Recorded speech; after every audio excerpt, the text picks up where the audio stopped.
నమస్తే. రాయలసీమకు సంబంధించినటువంటి ఒక కీలకమైనటువంటి నాయకులుగా ఉన్నారు సి. రామచంద్రయ్య. ఆయన ప్రస్తుతం వైఎస్ఆర్‌సీపీలో ఉన్నారు. ఆయన తెలుగుదేశం పార్టీలో చేరబోతున్నారు. ఇప్పటికే దాదాపు కన్ఫర్మ్ అయింది.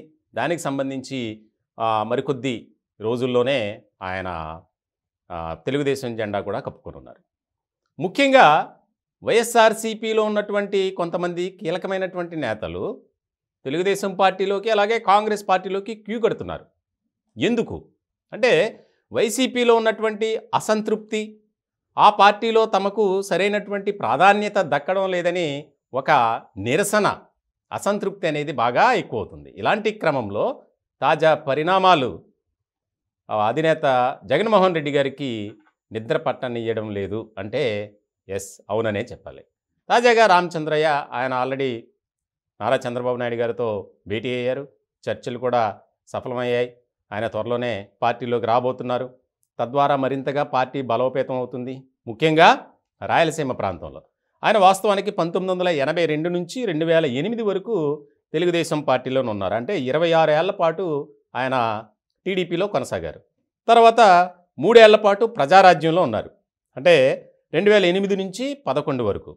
తర్వాత ఆ పార్టీ కూడా డిస్టర్బెన్స్ రావడం వల్ల ఆయన పార్టీ నుంచి బయటకు వచ్చారు. 2011 నుంచి 18 వరకు అంటే 7 ఏళ్ల పాటు కాంగ్రెస్ పార్టీలో ఆయన కొనసాగారు. తర్వాత కాంగ్రెస్ పార్టీ నుంచి మనందరికీ తెలిసింది ఆంధ్రప్రదేశ్ సంబంధించినటువంటి పరిస్థితుల నేపథ్యంలో వైఎస్ఆర్‌సీపీని ఏర్పాటు చేయడం, ఆ పార్టీలోకంతా కాంగ్రెస్ నుంచి వచ్చారు. అలాంటి క్రమంలో 5 ఏళ్ల పాటు ఆయన ఇప్పటివరకు వైసీపీలోనే కంటిన్యూ అయ్యారు.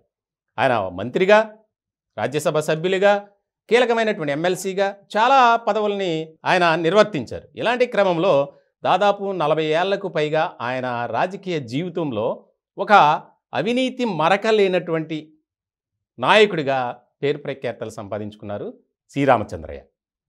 చాలా కీలకమైనటువంటి పరిణామంగా మనం చెప్పుకోవాలి. ఎందుకనంటే రాయలసీమ నుంచి వలసలు, ముఖ్యంగా తెలుగుదేశం పార్టీ బలోపేతం కావడానికి, ఆ పార్టీ క్యాడర్ మరింతగా ముందుకు వెళ్ళటానికి ఇదొకటి దోహదపడుతుంది. ఇప్పటికే రాయలసీమ నుంచి చాలామంది నారా చంద్రబాబు నాయుడు గారితో కాంటాక్ట్లో ఉన్నారు.